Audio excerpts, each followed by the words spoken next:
ইছলাম ধৰ্মত ওলাইছে ভুৱা নবী।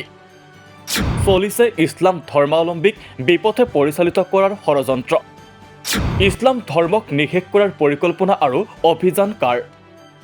ইছলামৰ প্ৰতিনিধি বুলি দাবীদাৰী ভুৱা সংগঠনৰ বিৰুদ্ধে সৰব মুছলমান সমাজ। ইছলাম আৰু মুছলমানৰ বিৰুদ্ধে কটাক্ষ কৰা, ইছলাম আৰু মুছলমানৰ বিৰুদ্ধে বদনাম ৰচনা কৰা, ইছলাম আৰু মুছলমানৰ বিৰুদ্ধে ষড়যন্ত্ৰ কৰা, ইছলাম আৰু মুছলমানক অপমান কৰা, ই আমি আপোনালোকে মিডিয়াৰ জৰিয়তে দেখিছেই, ই এতিয়া স্বাভাৱিক হৈ পৰিছে। প্ৰতিদিনেই ইছলাম আৰু মুছলমানৰ বিৰুদ্ধে কিবা নহয় কিবা, কোনোবাই নহয় কোনোবাই যেন প্ৰতিযোগিতা আৰম্ভ হৈছে ইছলাম আৰু মুছলমানৰ বিৰুদ্ধে কেনেকৈ কিমান বেয়া শব্দৰে কেনেকৈ কটাক্ষ কৰিব পৰা যায়। আৰু এনে এক প্ৰতিযোগিতা সমাজত আৰম্ভ হৈছে যে ইছলাম আৰু মুছলমানৰ বিৰোধিতা যিয়ে আটাইতকৈ বেছিকৈ কৰিব পাৰিব, সিয়েই যেন আমাৰ সমাজৰ আটাইতকৈ ডাঙৰ মানুহ আৰু ডাঙৰ নেতা। ভণ্ড ইছলামৰ বিৰুদ্ধে সোচ্চাৰ গুৱাহাটীৰ বৃহত্তৰ মুছলমান সমাজ। ইছলাম ধৰ্মৰ বিকৃত ব্যাখ্যাৰে ইছলাম ধৰ্মাৱলম্বীক বিপথে পৰিচালিত কৰাৰ অভিযোগ তুলি মুছলমান সমাজৰ দাবী, ইছলাম ধৰ্মক নিষেধ কৰাৰ বাবে চলিছে গভীৰ ষড়যন্ত্ৰ। সাধাৰণ মুছলমান যিসকল ইছলাম ধৰ্মাৱলম্বী লোক আছে, তেখেতসকলৰ মাজত এনে কিছুমান ব্যক্তিৰ সন্থা আৰু তেখেতসকলৰ প্ৰকাশন আৰু কিতাপৰ দ্বাৰা ইছলাম ধৰ্মৰ পৰা তেখেতসকলক পথভ্ৰষ্ট কৰি আন এটা ধৰ্মলৈ লৈ গৈ আছে। ধৰ্মান্তৰণৰ প্ৰক্ৰিয়া এটা চলি আছে এখেতসকলৰ দ্বাৰা। তেখেতসকলে নিজকে নবী বুলি দাবী কৰে আৰু সেইটো ইছলামৰ যিটো মূল বিচাৰধাৰা চিন্তা তাৰ একদম পৰিপন্থী।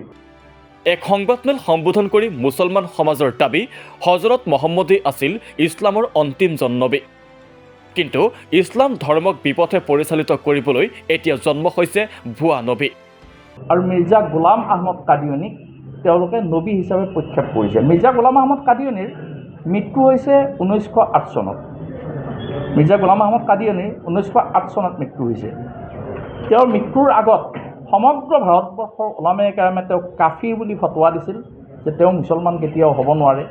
আমাৰ তাত যেনেকৈ আমাৰ জুনাইদ খালিদ চাহাবে কৈছে যে আমাৰ তাত কোনো আপত্তি নাই, তেওঁলোকে তেওঁলোকৰ নবী তেওঁলোকে মানিছে, তেওঁলোকৰ ধৰ্ম প্ৰচাৰ কৰক, কিন্তু আপত্তি তাত আছে তেওঁলোকে নিজকে মুছলমান বুলি নিজক কিয় পৰিচয়? তেওঁলোকতো মুছলমান নহয়। এতিয়া বুক ফেয়াৰত যিবোৰ তেওঁলোকে ষ্টল খুলিছে বা দোকান দিছে, তাত তেওঁলোকে লিখিছে যে আহমদীয়া মুছলিম জামাত। আহমদীয়া মুছলিম জামাত কি বস্তু? গোলাম আহমদ কাদিয়ানীৰ নামত আহমদীয়া, আকৌ পিছত মুছলিম শব্দটো কিয় লগাব লগা হ'ল?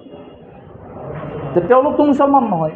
আপোনালোকে জানে, জুনাইদ খালিদ চাহাবে ইতিমধ্যে উল্লেখ কৰিছে, ভাৰতৰ কেইবাখনো হাইকোৰ্টে ছাউথ আফ্ৰিকা, পাকিস্তান, ভাৰতৰ বাহিৰত ছাউথ আফ্ৰিকা, পাকিস্তান, ঠিক তেনেকৈ বাংলাদেশ, আজি ভাৰতৰ আমাৰ প্ৰতিবেশী কেইবাখনো ৰাষ্ট্ৰ, ছাউথ আফ্ৰিকাৰ কেইবাখনো ৰাষ্ট্ৰই ইতিমধ্যে তেওঁলোকৰ নিজৰ ধৰ্মৰ ক্ষেত্ৰত কোনো অসুবিধা নাই, তেওঁলোকৰ কাদিয়ানী ধৰ্ম তেওঁলোকে পালন কৰক, কিন্তু তেওঁলোকে মুছলিম শব্দটো অপব্যৱহাৰ কৰি আহিছে আৰু এইটো বেন কৰি দিছে। অৰ্থাৎ তেওঁলোকক বেলেগ ধৰ্ম হিচাপে তেওঁলোকক ইতিমধ্যে কোৱা হৈছে। ইফালে ইছলাম ধৰ্মৰ ধৰ্মগ্ৰন্থৰ অপব্যাখ্যাৰো অভিযোগ মুছলমান সমাজৰ। গ্ৰন্থমেলাত মুছলমান সংগঠন বা গোটৰ নাম লৈ এনে বিকৃত গ্ৰন্থ বিক্ৰী কৰি ইছলামৰ ধৰ্মাৱলম্বীসকলক বিপথে পৰিচালিত কৰাৰ অভিযোগ গুৱাহাটী মুছলমান সমাজৰ। মূল কথাটো হ'ল, তাত যেনেকৈ এটা আয়াত আহিছে যে হুজুৰে পাক সাল্লাল্লাহু মহম্মদ শব্দৰ দ্বাৰা আহমদ মা কানা মুহাম্মাদুন আবা আহাদিম মিন ৰিজালিকুম ওয়ালাকিন ৰাছূল। তাত তেওঁলোকে এই শব্দটোৰ জৰিয়তে গোলাম আহমদ কাদিয়ানীক নবী হিচাপে প্ৰক্ষেপ কৰিছে, ট্ৰেন্সলেট কৰিছে। এনেকুৱা বহুতকেইটা, এটা দুটা নহয়, বহুতকেইটা। আৰু তেওঁলোকে কৈছে যে জিহাদ মানে দেশৰ কাৰণে সংগ্ৰাম কৰা, জেহাদ কৰা, এইটো নাজাইজ ইছলামত। এই ধৰণৰ জেহাদক তেওঁলোকে ইনকাৰ কৰে, নবীক তেওঁলোকে ইনকাৰ কৰে। আৰু ইছলাম মানিবৰ কাৰণে প্ৰথম দুটা বস্তু আটাইতকৈ জৰুৰী। এটা হ'ল, 1 নম্বৰটো আল্লাহক মানিব লাগিব মুছলমান হ'বলৈ হ'লে, আৰু 2 নম্বৰ বস্তু নবী মহম্মদ সাল্লাল্লাহু আলাইহি ওয়াসাল্লামক নবী হিচাপে মানিব লাগিব। আৰু কোনোবাই যদি মহম্মদ সাল্লাল্লাহু আলাইহি ওয়াসাল্লামক নবী হিচাপে মানেও, মানি যদি আৰু এজন তেওঁৰ পিছত নবী বুলি মানে, অৰ্থাৎ মহম্মদ ছাল্লাল্লাহু আলাইহি সাল্লাম নবী আৰু তেওঁ অন্তিম নবী, তেওঁৰ পিছত কোনো নবী নাহে। তেওঁৰ পিছত যদি আকৌ এজন কোনোবা নতুন নবী মানে, তেতিয়াহ'লে সি মুছলমান হ'ব নোৱাৰে।